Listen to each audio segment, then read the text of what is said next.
तो हेलो दोस्तों, welcome back my new blog. चलो भाई देखो अब मैं क्या करता हूँ। ये जो बंद कर दो मोनित फोन भाई इधर बंद क्या बोला तूने?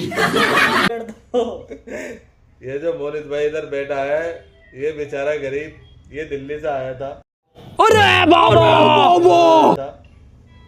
नोएडा में पहले काम करता था, अभी बेंगलोर में आ गया है। बेंगलोर में आके बहुत दुबला हो गया है। क्यों मोनित भाई? मोनित, अपने जर्नी के बारे में कुछ? अगर मैं परेशान होता तो मैं वीडियो बनाता, परेशान तुम हो इसलिए तुम वीडियो। हमको मारो, हमको जिंदा मत छोड़ो सालो। हम कोई मंदिर का घंटा है कि कोई भी आके बजा जाता है। इतनी मेहनत करने के बावजूद मिलेंगे दाल चावल।